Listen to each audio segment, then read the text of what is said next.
How's it going, everyone? Welcome back to the VAR You Serious podcast, episode 13.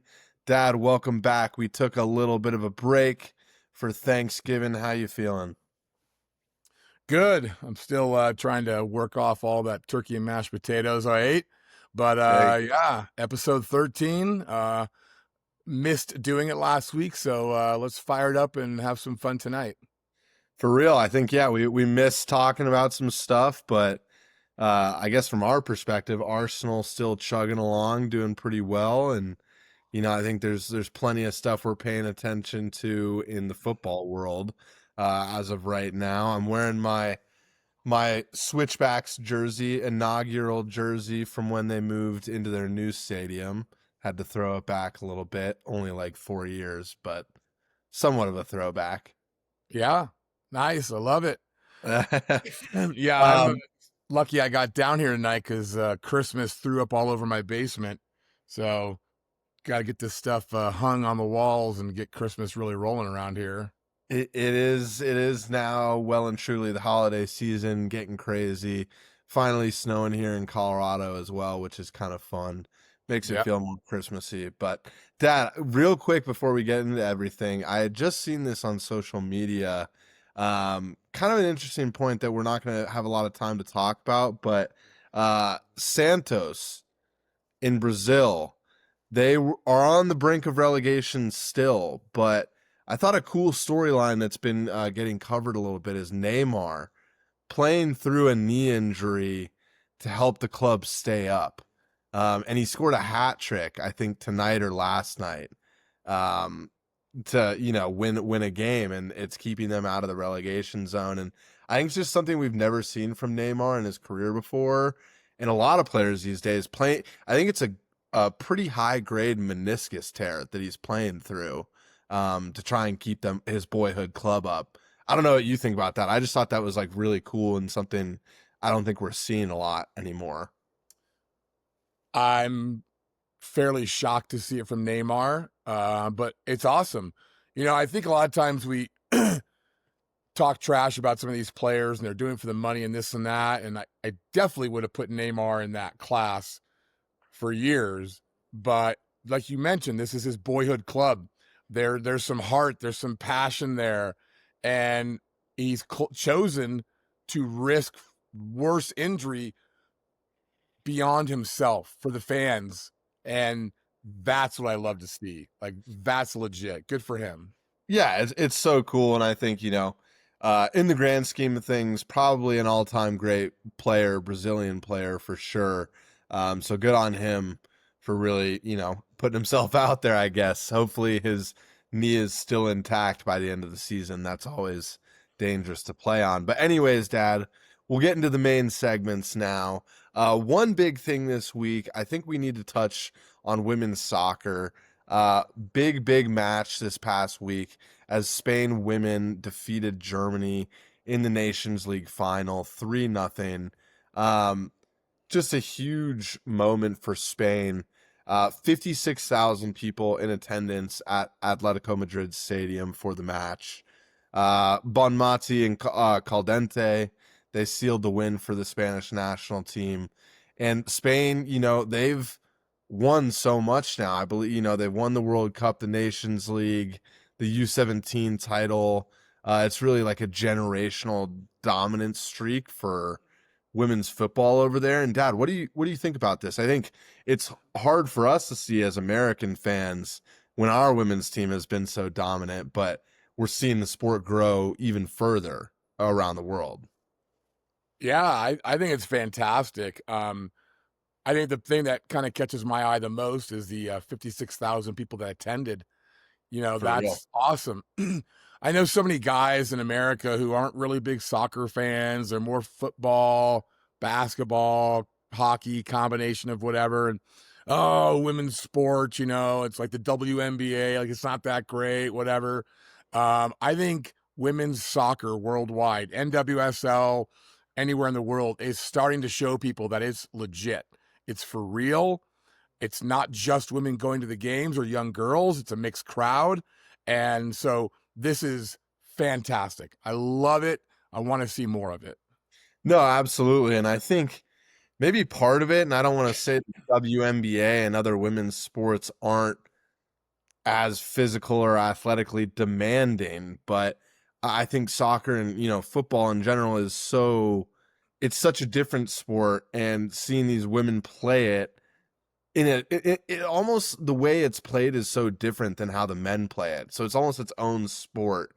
And I think it's just so cool to see, to your point, Dad. And, obviously it grew really more in the US first, but now to see it translating overseas where soccer has been popular for years, I think it's fantastic as well. But I think, Dad, the US women have to also be thinking they got a lot of competition going into the next World Cup. Talking Spain, England, Germany, Japan is usually pretty good. Like Canada is usually pretty good. I mean, it's pretty competitive at the top now. I fear the US they've caught up to the US and maybe passing us. And I'm not surprised, right? I mean, the reality in Europe, Spain specifically, but all around Europe, is that they did not invest for decades. I think they even outlawed female soccer in England for a while. Like they kept them down, and now that they're allowed to play, there's money being invested. They're showing that, like the European men's teams, the women have got it also, and Yeah, they're legit. And US women are good still, very good. They could still absolutely be a favorite to win the next World Cup, but they're slipping. Their lead is gone, and it's a true toss up, which I think is fantastic for the sport. It's just going to bring out more fans. It's just going to be that much more enticing. So I yeah. say, bring it on. Awesome. I love it too. And I mean, obviously, there's been a lot of people seeing the business opportunity in all of women's sports, just, to be had. It's another viewership opportunity for people. And I think, Dad, the other interesting piece of women's sport that we've been seeing a lot with the women's national team here in the US recently is pregnancy and childbirth. We've had a lot of our top players, which is fantastic, want to have children, have had children Yeah. recently. I think it adds a different dynamic to the game because obviously men don't have to deal with that like a woman does. But like that changes your life forever. And and then coming back to play after that is a whole other thing after that transformation of your body. I think, obviously without getting too much in the weeds because we're not women, and we don't know what it takes, but I just think it's so interesting seeing how these women deal with it and then go back to being such high level athletes. Like no man has ever had to deal with anything close to that. No, two of the players that come to mind immediately for the US are Sophia Smith Wilson and Mal Pugh Swanson. Both of them are out. And well, no, wait. Sophia Wilson for sure. Did Mal Pugh have a baby? No, Sophia Wilson did for sure, I Well, think. I think Sophia Wilson did. I think Mal Swanson is pregnant Okay. still. But so I just saw a whole bunch of pictures of Sophia Wilson with her baby around the women's national team and this and that. I'm interested to see how she comes back. I think she will be very good still. She's young, but I compare her, for example, to Alex Morgan, who, if I'm correct, had her first baby later in her career at a later age. Mm. And, I don't know how much the pregnancy impacted her, but she was not quite the same after that. And then I think she was pregnant with her second child when she chose to retire. Yeah. So it'll be interesting to see how some of these young women come back. I mean, I'm all for it. Go for it. Yeah. Obviously she lost a whole season. Sophia Wilson did. But we'll see. And it'll be interesting to see how this impacts teams around the world. Will women on all these other teams around the world also have children? Will they delay it, especially as it gets closer to a World Cup? You're right. This is a dynamic that the men don't have to worry about. Yeah. And so we'll see how that plays out. It's, you know, it's going to be a factor. Yeah, and I think it was, obviously we're not, experts on what happens to the body after pregnancy, how that changes things. I know it does, but it's like, yeah, to your point, it'll be interesting to see, how it continues to evolve and plays into women's professional athletes, and how they deal with that situation, but still wanting to compete at their very best. But it's fantastic, and Dad, I think going back to the main big thing of this week, congrats to Spain on winning another Nations League final. That's huge for them. They're going to be a real powerhouse going into the next World Cup, 100%. So I think they're the favorites. I would they think. have to be. They're such a dangerous team. The current Ballon d'Or winner, current Ballon d'Or runner up, both in the team. Like, I mean, they're stacked. So it'll be Yeah. exciting to watch 100%. But Dad, we also had some other exciting games this past week in Underdogs of the Week here. I'm going to let you run it first because yours was from today, but big win. Yeah. Leeds versus Chelsea, 3-1 Leeds. I was Huge win. I was kind of watching this game the best I could as I was teaching today. Couldn't watch it live, but I was checking in on the app as much as I could, trying to be a responsible professional teacher, and checking in on the Arsenal game and all the different games. Liverpool, Sunderland, a lot of good games today. Yeah. I wish my school would have canceled early for all Yeah. these games. But anyway, and Leeds, I think I was texting you up 2-0. Chelsea comes back, makes it 2-1. I thought, oh, here we go. And then Leeds puts another one in and wins 3-1. And I Yeah. don't think there was anything lucky about it at all, right? Yeah. They dominated expected goals, shots, controlled the game. Chelsea did not look nearly as good as they did against Arsenal with 10 men. So what's Leeds? 16th, 17th in the Premier League. Yeah, 17th. That was a huge, huge win for them, Dad, to your point. And also, 3 goals for them is pretty unheard of right now. Their goal scoring has been their main issue. So, I mean, just crazy to see them kind of dominate a team that people were hyping up so much the past 4 days because of the draw against Arsenal. Yeah. Yeah. I mean, it's good stuff. And I love to see it, especially if it helps Arsenal. Um, you know, Arsenal, they continue to have a tough schedule as well. Chelsea, I mean, I think the Premier League it's really fun this year. Sunderland continues to do well. Yeah. Um, Everton had a big win yesterday. Like, I just think there's a lot of excitement. And, yeah, Arsenal's got their 5-6 point lead, but what is it? Second through 12th place or whatever. It's like just crammed together. I think And I think it's about 7 points in oh, between. there can be so much switching throughout the next month or two. I love it. I always love when an underdog wins, and especially when they beat Chelsea.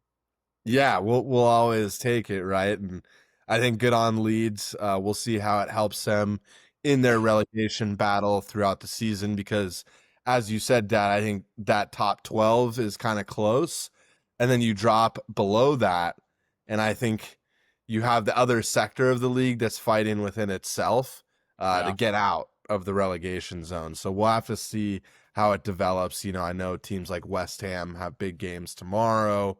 Nottingham Forest won today too, which was a big win over Yep. Wolves for them. So we'll have to see how it all develops. But Dad, I want to flip it over to France for my underdog of the week. France, people aren't keeping an eye on it, has been a very interesting league this year. Usually isn't as exciting as some of the other European leagues because of PSG's dominance, but Yeah. big win for AS Monaco against PSG with 10 men. 1-0 win. They did score before they got their red card, but I think held on for another 15 minutes with the red card. They're now up into 7th place. PSG are now in 2nd place Yeah. to RC Lens in first, who Ooh, were in that's the Champions League. ooh. You parlez-vous français? I, Lens? Lens. I tried to pronounce it correct because I know I I think that's just pretty close. I could have said lens, but I know it's not No, that. So I think it's Lens. they were in the Champions League a couple of years ago, so good to see them back on top. But you have PSG right there, you have Marseille right there. Lyon is back a little bit, back to form. So I think we're seeing a little bit of a resurgence of the French league, and I don't know if it's investment, because in terms of investment, it's a league that gets a very little amount compared to leagues like the Premier League, La Liga, Bundesliga. I mean, it's down there. I mean, I don't even know if they have a TV rights deal right now. Still, I know that's been a thing. But Dad, yeah, big win for Monaco. I don't want to take it away from them. Fun team, also. I believe it was Minamino who scored the goal, former Liverpool player, the winning goal. But they have Paul Pogba in the team after his suspension. He's back playing football. Is he really? He is. He's in this Monaco team, which I think is super fun. Like, fantastic player before he was doping, obviously. But Yeah. Ansu Fati, who's like kind of a failed wonder kid from Barcelona. Yep. You got Balogun from the U.S. men's national team starting up top, hitting form for them. I don't know. I don't know what you think, Dad, but I don't pay attention enough to the French league. But this sort of stuff makes me want to tune in more. Anytime there is a true title race, you want to tune in more. I can't remember if we're going to talk about Serie A today. I feel like we are at some point. Yeah, There's 4 teams battling at the top of Serie A right now. This is good for football worldwide. You want title races. You want a lot of different dogs in the fight. I still think PSG are the team to beat, but I'll tell you the team that and I don't know a ton, but the team I like a lot is Marseille. There's something about Marseille. yep, I've watched them play a little bit. I haven't really watched them live. I watch them after the fact. yeah. And I don't know if Marseille and PSG have played each other this year yet, but uh, They I, have, and I believe Marseille beat them as I want, well. yeah, that sounds familiar. And as much as I like the name Lens, I don't Lens. know much about them, and I just have this sense that it's going to come down to PSG and Marseille. And just for the sake of something different, I'd like to see Marseille win it. PSG is going to be fine. They're going to do well in the Champions League. They're going to be fine. I would just like to kind of mix it up a little bit and see Marseille. Although I feel like Marseille might have won it in the last 5 to 6 years anyway. I can't remember. They're kind of a sleeping giant, I'd say. Yeah. Lens hasn't won it since 1997-98. So it's been quite a Okay. while for them as well. They're kind of a historic club too. Let's see, Marseille, I believe the last time they won it was 2009-10. So it has been 15 years for them. Okay. So they're But due. they've won the Champions League before, Marseille. They're a big club, but I mean, it's 31 points, 30 points, 29 points. Lens, PSG, Marseille, and then Yeah. Lille's right there with 26. It's a tight race at the top, I'd say, in Ligue 1 for the first time in a while. To your point, Serie A is exciting. We need more of this, and we also need it at the bottom half of the table. We need relegation battles. You want to see teams scrapping to keep themselves in the league. It's Yeah. big. Yeah. Well, I think we're gonna have all that and more. It's shaping up right now to be a really fun season across the top 5 leagues. Absolutely, Dad. I will have to say though, I think Leeds beating Chelsea is a bigger upset. Monaco's a pretty big team. It's a good win for them against PSG, Oh. but Leeds beating Chelsea, no one saw that coming, even though it was at home for them. So good pick out from you there, Dad. All right. Yes, sir. You got a new segment here. Well, segment Well, 3. What do you it's got? kind of the same segment, kind of not, but we're going in to rank that this week, but it's only between two things. We're not doing stadiums this week. It's really just a who's better right now. And this is a conversation that I don't think anyone's having because no one's brought it to the table. You could say they're playing different positions, but I actually think they're playing very similar positions when you see how they both play in game. So the two players we're talking about today, Dad, Scott McTominay, who we mentioned on the last podcast. Yep. A lot of you guys seem to think he is a top 10 midfielder in the world right now. Okay. That's the first guy. Second guy, huge for Arsenal today. This is going to sound biased, but we're talking about Mikel Merino. Has had, people don't realize, has had a big 2 years, has been a Yeah. fantastic player, club and country, in a lot of different ways, playing all sorts of different positions.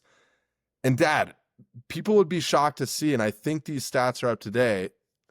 Scott McTominay, 23 goals, 6 assists over the last 2 years, club and country. Mikel Merino, 24 goals, 7 assists. So that's 31 to 29. Dad, this is a crazy thing, but who do you think is better, McTominay or Merino? And there's a lot of factors, but I'd love to hear what you have to say. Does Marino's statistics include his goal and assist today? I believe I accounted for at least the goal, maybe All right. not the assist. So it might be 24 goals, 24 goals, 8 assists. Yeah, Sorry. because he got that late assist to Saka in today's game. Yeah. um, yeah, I mean, when you put this up, I was like, interesting conversation. I'm not sure they're playing the same position exactly because Marino is spending so much time up top for Arsenal right now as guys like Kai Havertz, Gabriel Jesus, Gyökeres trying to get back to full match fitness. But I mean, if you asking me who I'd rather have, who's better, like as far as who I'd rather have, I don't want to sound biased, but I think Mikel Merino is the better player. I think he's more creative. I think he is more of that Swiss Army knife where he can play different positions, whether it be up forward, up high, more of a traditional central midfielder. I think he brings more of an overall package to the field. I mean, I think he obviously plays in a tougher league in the Premier League. Mm. Um, you know, Granted, he's on a pretty damn good national team in Spain. So that favors him. It's an advantage for him over McTominay. But to me, I don't think it's a blowout, but I don't think it's that close. I think Mikel Merino is the better player. And Dad, honestly, I think it's such a hard conversation to one of your points because Merino has played all over the field for Arsenal, all the way from defensive mid to the 8, sometimes even the 10, depending on the game, all the way up to striker. I mean, throw the guy in at goalkeeper, he'd probably do a job like Olivier Giroud did that one time for Milan. I remember him doing that and making a couple big saves. Merino could do it. He's a team guy through and through. And I think people don't realize, oh, he's a striker. That's why his numbers look as good against McTominay's. Well, he's not a striker, and you can't just throw anyone up top. Striker's not an easy position to play. Most people can't just go score, but this guy's somehow doing it. But Dad, I do have to say, to the other side of the argument, McTominay is doing some unbelievable things for arguably a lesser team club and country wise. Um, Last year, I don't think anyone expected Napoli to win the league, and he was a huge part of them winning the league. Clutch goals, clutch assists, doing it on both ends of the field, playing kind of a shadow striker role, instrumental for them. Obviously, we just talked about it as well. Almost, I mean, not single-handedly. Scotland has a good team, I think, but in a way, single-handedly and clutch-wise has come up big for Scotland. I mean, no one would have thought 3 years ago that Scott McTominay would be scoring a bicycle kick to send Scotland to the World Cup. I mean, that is just insane. Nor would anyone have thought you and I are going to be arguing who's better, McTominay or Merino in 2025. I mean, it's a ridiculous conversation, but I think it needs to be had. I think McTominay is still better, But Merino is showing, I think people are underestimating what this guy can do. He's probably the least talked about midfield player or least best player talked about at Arsenal. People talk about Rice, Saka, Trossard, even Gabriel Saliba. No one talks about Merino, and he's single-handedly saved Arsenal so many times, Dad. I don't know what you think about that, but I still think McTominay is better, but Merino, what a player as well. Well, and this may not be the best comparison in the world, but didn't, McTominay play for Man U? He did. He did. And he did not have this kind of success there. And there's a lot of different reasons for that. But the reality is, you know, to me, you got to do it in the Premier League. It's the best league in the world. It's the most competitive. It's physical. That's where you prove it. And to me, Marino's proving it in a much better league. And so for me, McTominay has got to come back to the Premier League, maybe Champions League, but Premier League, and he's got to show that he can do it in the most competitive league in the world. Until then, I give the edge to Merino. And that's fair. I think Serie A, obviously, we just talked about how extremely competitive it is, though.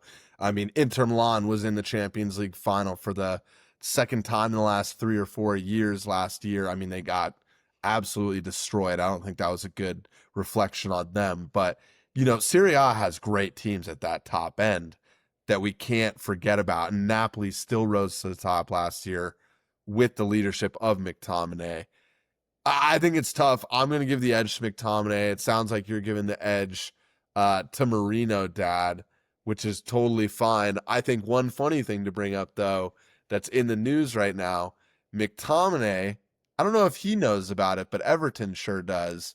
They're supposedly linked with a 60 million pound move in January for him. I don't see it happen. I don't see why McTominay would leave Champions League football and his glow up down in Italy to come back to England and play for Everton. I don't know, Dad. What do you think? I think I wouldn't do it. But once again, I want to see him do it in the Premier League. So I want him in the Premier League. I think it'd be great to see him with like a guy like Jack Grealish. That would be fun. But no, at this point, I would stick to Serie A and Napoli. And I like how Everton's playing right now. Kieran Dewsbury Hall kind of in the position that McTominay would want to play. Yep. He's been unreal this year for Everton in that attacking mid spot. I just don't see it either. I think McTominay stays in Italy, become a legend for Napoli. I think he did his time in the Premier League, and he's doing much better now in Italy, and it makes a lot more sense for him. But I'll give the edge to McTominay. You give the edge to Merino there. One little thing, they're 29 and 28. Marino's a little bit older, but basically the same age too. So kind of interesting. Just thought I'd bring it up today. All right, let's move on to the VAR You Serious Moment of the Week. What do you got? Yeah, this is an interesting one this week, Dad. I think it's always hard when we're looking for these things because there's so much controversy in soccer, and we want to focus on the positive a lot more. But there's too much going on sometimes to not focus on the issues. And this is a great article by the Independent highlighting how the Premier League chief executive officer, Richard Masters, is essentially telling FIFA, all clubs, that the calendar right now for soccer around the world is unsustainable. And it's actually, he thinks it's ruining domestic leagues in clubs more than it's straining international teams. We're looking at Club World Cup. We're looking at, international FIFA windows throughout the entire season. We're talking Nations League being a big factor now. It doesn't not matter anymore. It actually does matter for qualification to certain things. And clubs are pissed off. I mean, managers are frustrated. We've talked about it. Club presidents are frustrated. Everyone seems frustrated except for the people at the very top. And we know that's because of money more than anything. But Dad, just some stats for you here. Elite players are now playing more than 70 matches a year. I mean, what do you think about this? I think he's right. And I think it's right to have a perspective on both sides, but this is hurting club football, don't you think? Well, I don't care about the clubs. I care about the players, and For it's hurting sure. the players. You know, once again today, uh, Mosquera leaves the field, maybe injured for Arsenal. If he is, that's 3 of our center backs out. Rice may have gotten dinged up today. Like, these guys are being beaten into the ground. The amount of games is not sustainable, to use that word, at all. And when I watch these teams play, I understand there's the occasional injury, but I want to see, everyone wants to see the best players out there Hmm. as much as possible. Oh, And agree. more, these national teams, club teams, they have to make these decisions. We've talked about it with Christian Pulisic, Yeah. not coming into the last camp to stay rested for, Milan in Serie A. Like, I understand that the desire to make money, the greed, I get it, but these players are being abused. I will use that word. They're Yeah. being used and abused, and it's not sustainable, and I'm not okay with it.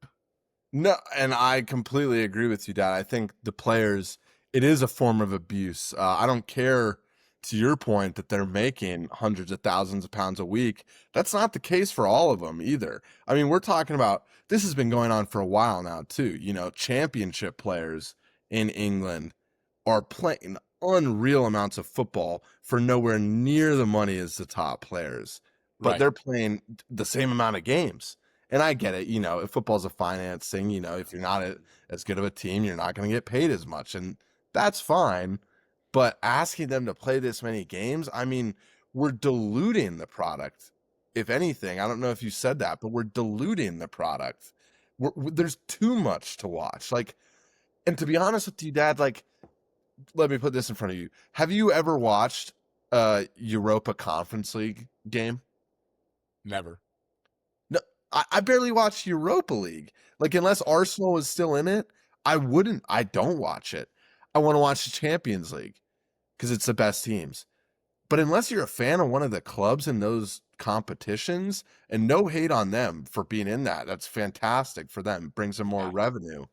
But you got to think it's a little bit pointless. It's like, oh, we won the third best European trophy, which technically means we're 60 teams below, and somehow Chelsea won that competition, but they're also the world champions. Like, that is the most ridiculous shit I've ever heard. Like, Speaking of, did you come on. see the other day when Arsenal and Chelsea were playing? They have that sign over the tunnel that the players come out of it, Yeah. world champions. And Yeah. listen, Arsenal hasn't won a trophy in a while, so more power to them, but come on, Yeah. right? And this It's is it's silly. too much. It's obscene. Yeah. Yeah. Yeah, it's just ridiculous. And I think, yeah, it at the end of the day, let's just go back to the players. I think I saw something earlier on social media that Moises Caicedo got sent off in that Arsenal match the other day.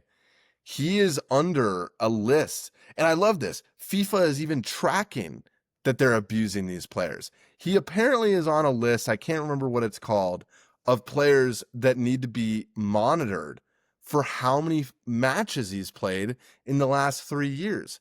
I think it was something absurd, like he's played over 150 games in under 3 years. Like, I mean, we were just talking about Neymar at the beginning of this episode, Dad, putting his body on the line. And that's his conscious choice to do that.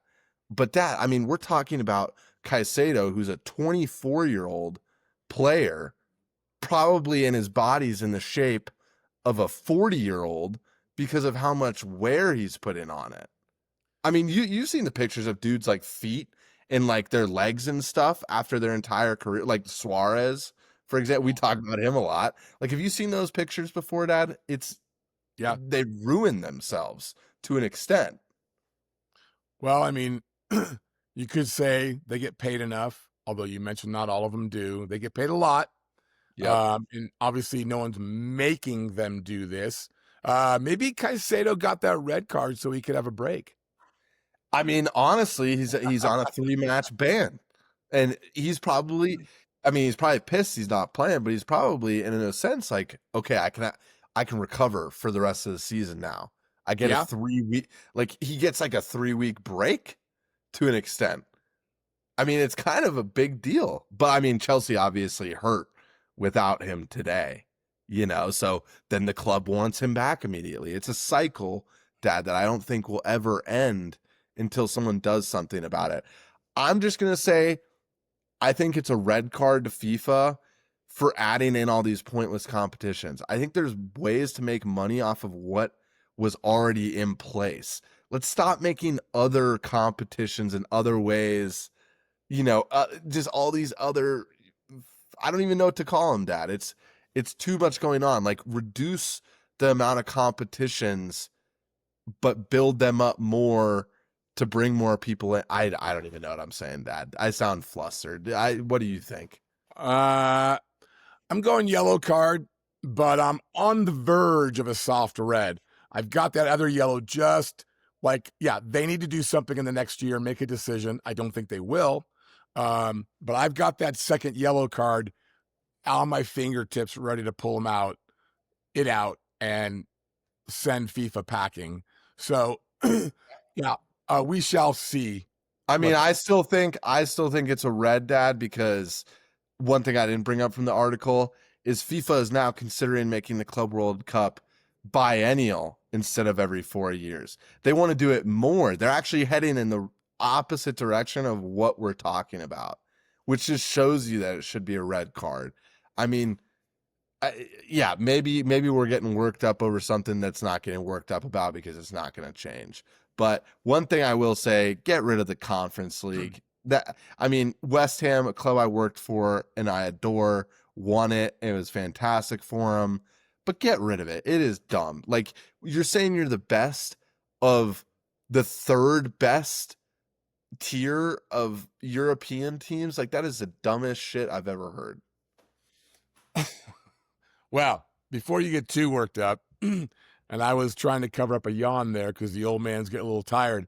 I think we need to move on to parting shots for this week. You want me to Yes. go? I need a break. Why don't I ask you question number one, and then we'll alternate from there. Yeah, go ahead. All right, you ready? Yeah. All right. Is Aston Villa in the title race? Go. Ooh, Dad. Yeah, I mean, they look good, don't they? I think they had a big win today against Brighton, 4-3. They held on. Dad, they're in it. I mean, they're 6 points off. They're in third place. They have to be in it, and they play Arsenal on Saturday. They could make a statement. It's on the road for Arsenal, too, which is a game they historically struggle in. Aston Villa is in the title race. They have the manager. They have the players. Watch out. Yeah, if they win All right. this weekend, they're absolutely in the race. All right, next question. Next question, Dad.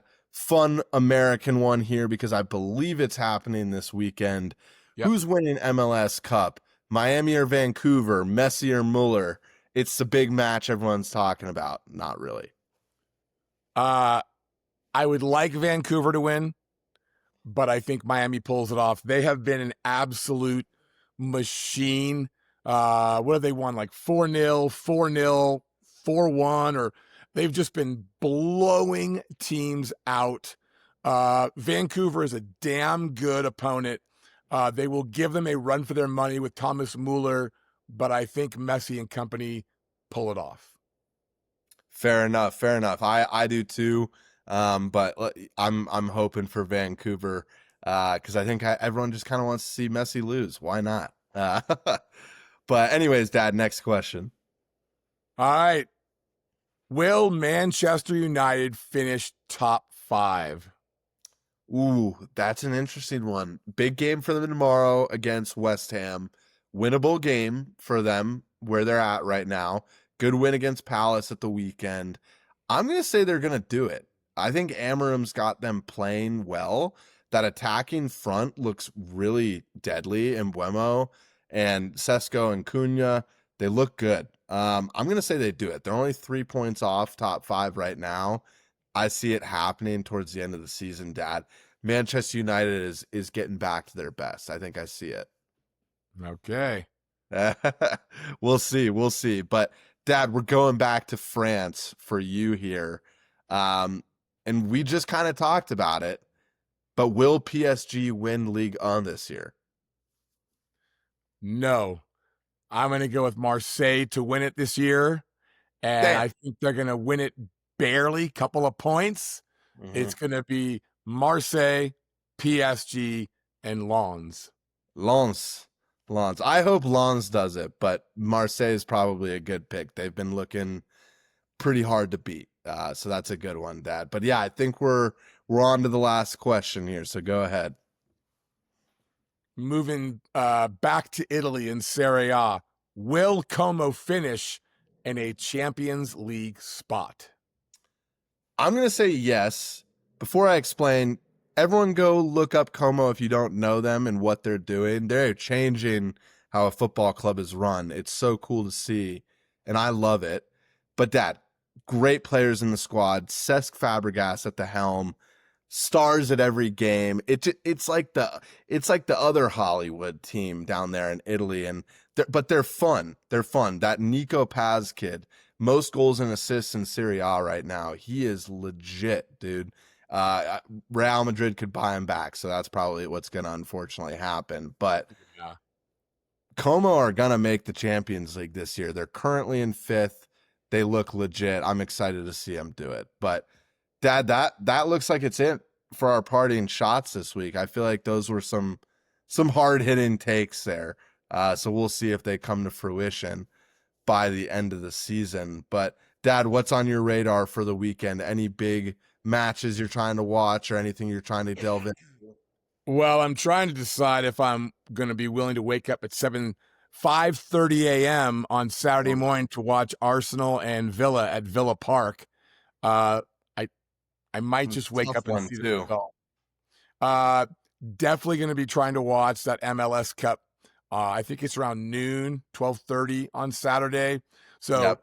those are the two main games on my radar for this weekend. How about you?